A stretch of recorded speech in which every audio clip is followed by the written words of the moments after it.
I'm life and business coach Samantha, and this is the Online Business Building Mamas podcast, where you learn how to build a wildly successful business from home while raising kids.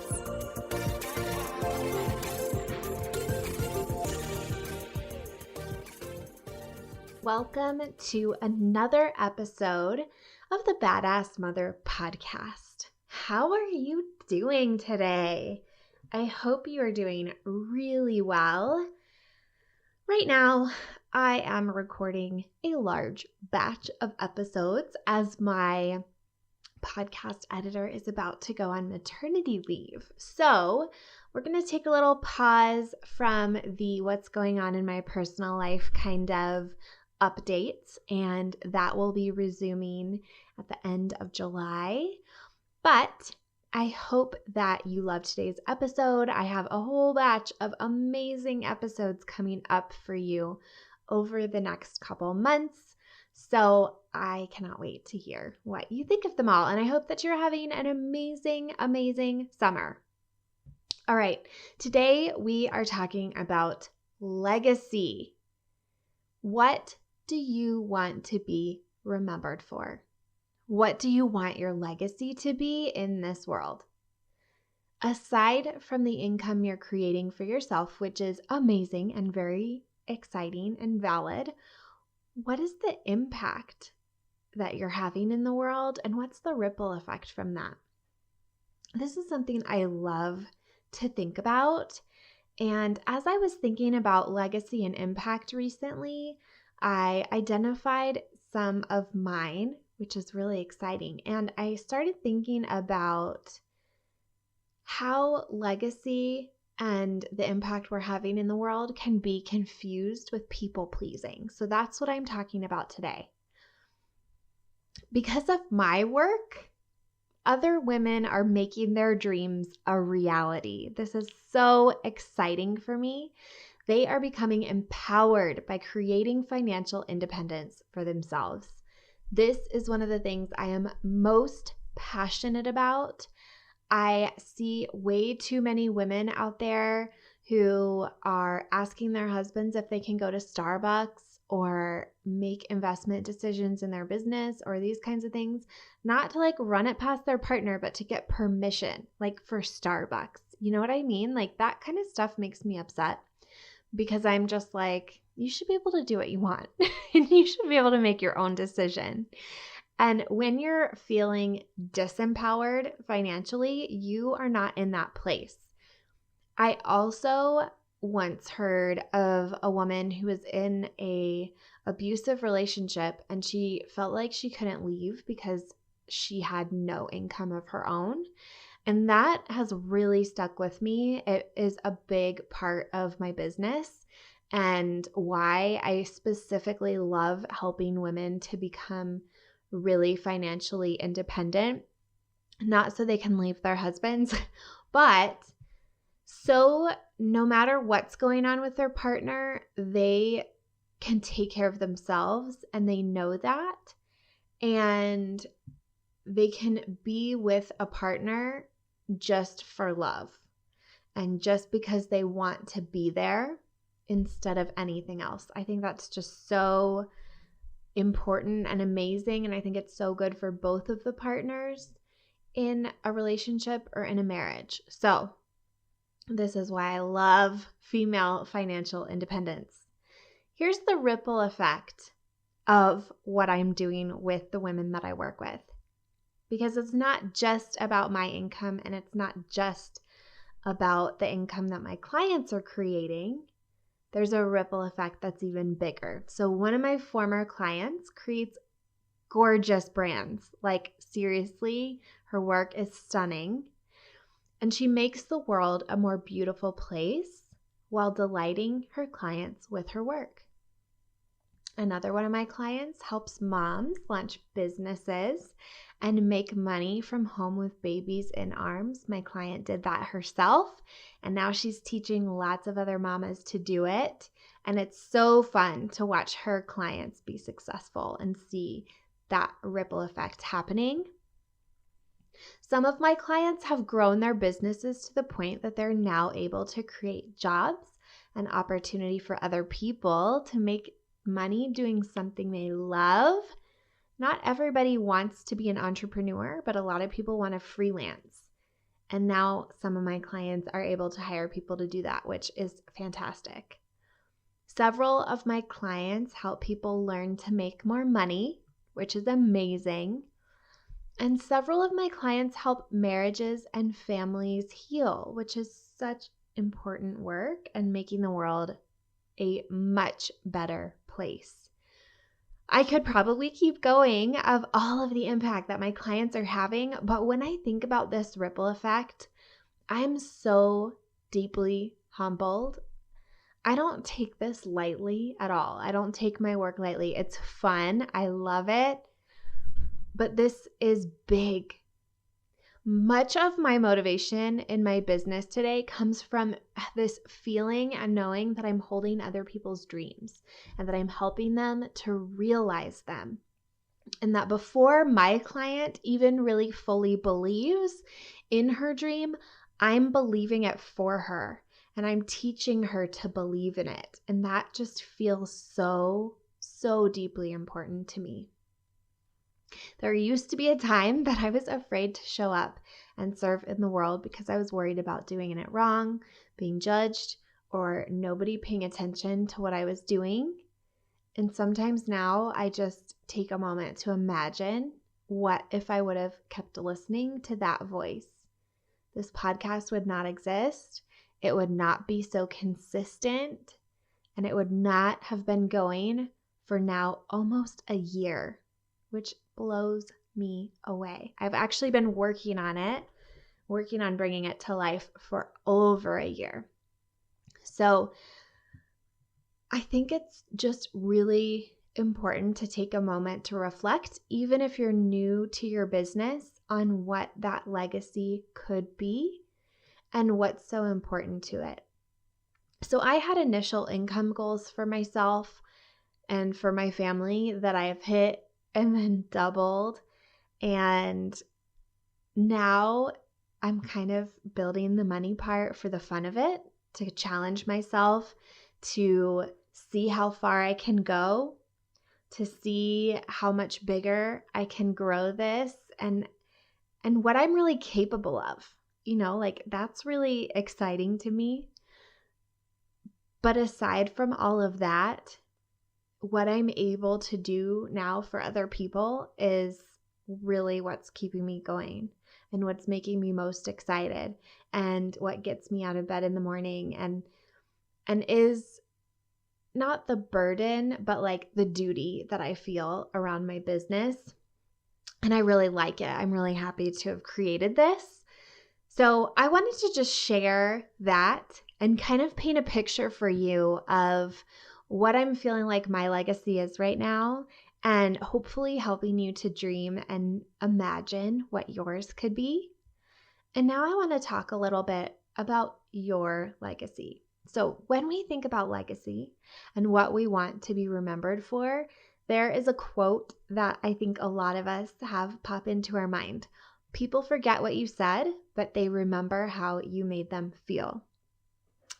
I think that this idea of a legacy and how we make people feel can actually lead us to a place where we think people pleasing is the avenue to making a difference in the lives of other people.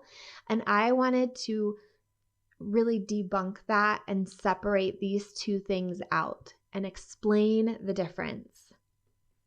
People pleasing is ego driven.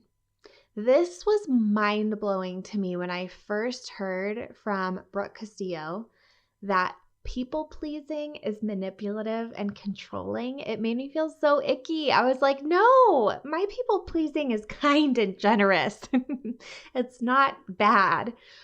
But people-pleasing is all about our own ego. It's all about wanting people to like us and trying to control other people and trying to make them think and feel in a certain way. And not ever being ourselves, like contorting ourselves to control other people, which sounds terrible. And I think that reframe is really powerful to help you let go of people pleasing. So that is a big difference between building a legacy and making a difference versus people pleasing. I think it also ignores the reality that true impact and change isn't usually what feels good, but what wakes us up to make a change. So the people who are really making a difference in the world are not just the people that are going around and making everybody feel good. A lot of the people who have most deeply impacted my life typically annoyed, sometimes even triggered me at first. So a lot of these people, I would be like, I don't know why, I just don't like them. They rub me the wrong way. They make me mad, whatever it is. And so many of those people have ended up being the people who have been my greatest teachers and mentors and even friends, So now it's kind of like a red flag for me, or like a little indicator whenever I feel that feeling towards somebody. I'm like, oh, I don't like them. And I just met them and I literally don't know them, but something about them I just don't think I like. And then I'm like, oh, they're probably my future best friend because that seems to be how this works for me. Or they're going to be my teacher in some way. The end goal is different with building a legacy versus people pleasing. So people pleasing is trying to make other people happy, make them feel a certain way and control them. Building a legacy is trying to change the world in some way. Building a legacy, making an impact in the world comes from a very deep place inside. This can feel like your soul's purpose. People pleasing does not feel that way. It's more like a habitual way of being where you are trying to manage things around you so that you can feel good. That's not what it feels like to build a legacy. Building a legacy is often uncomfortable. It's often stretching you. It's often calling you to grow to your next level and become bigger and better and put yourself out there and be your real self. There's really a huge difference, and it feels like you're being driven by something that's much bigger than yourself. People pleasing is not that big. It's not bigger than yourself. It's all about yourself. It's all about controlling to make you be comfortable and feel okay. And building a legacy is about creating something that's going to last way, way longer than you. So with this in mind, I want you to do some thinking. I want you to imagine what your legacy could be. I want you to imagine what people might say about you after you're gone and how you impacted their life. Are they going to say something like, she always said yes to me and made me feel happy? Or she was nice? Or do you want them to say, she changed my life? She helped me completely change how I see the world. She helped me heal my marriage. She helped me build my business. She helped me become the millionaire that I am today. She helped me to be the mom that I wanted to be. She healed my family. She helped me realize what might be possible for me. She was an example of what was possible for me. There's so many options of what that impact could be. I just want you to take a moment and really think about, what is the impact you want to have? What's the impact you're currently having? What would it look like if you took your current impact and scaled it to thousands of people? What do you really want to leave with the world? Like if there was just one idea, one thing that you could leave with the world, what would you want it to be? And what do you want to be different in this world because you existed? I love that question. I think that would be a really good journal entry for any of you who are thinking through this and wanting to come up with something really meaningful to you. One last thought before we go for today. I don't want you to hear this and think, oh, I'm not making an impact. I'm not doing anything important. I don't have any big purpose or passion in life. I want you to know that this is something you get to decide and you get to discover and uncover throughout the course of your life. I am really positive, because of how my life has gone so far, that I'm going to go through many phases of the impact that I'm building. And it's not always going to be the same thing. This is my impact right now in this season of my life.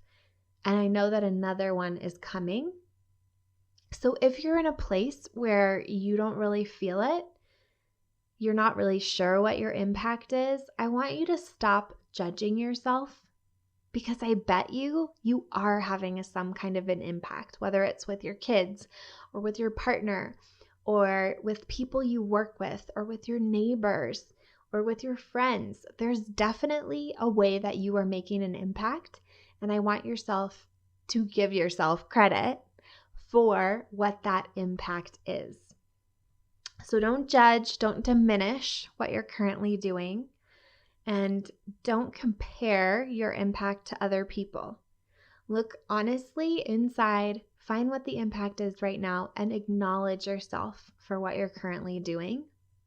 And allow this episode to expand your mind of the potential of what could come for you. If you want to take this work deeper, I would love to invite you to a free call with me. And we can explore what is holding you back from reaching your goals and how you can move forward to reach them.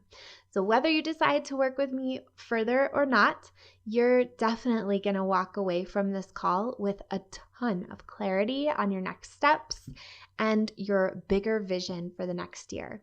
If that sounds good to you, you can choose your session time at bit.ly/callsamantha. bit.ly/callsamantha. All right, hope to see you then. If you like this podcast, I want to invite you to coach with me over in my program, Mama to CEO.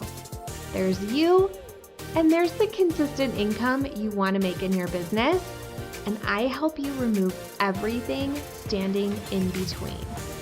It's lifetime access for mastering your marketing, sales, time, and everything else you need to have the business and life you really want. Whether it's making your first 1,000 or 100,000, I can help you do it. To join, go to mamatoceo.com, mamatoceo.com.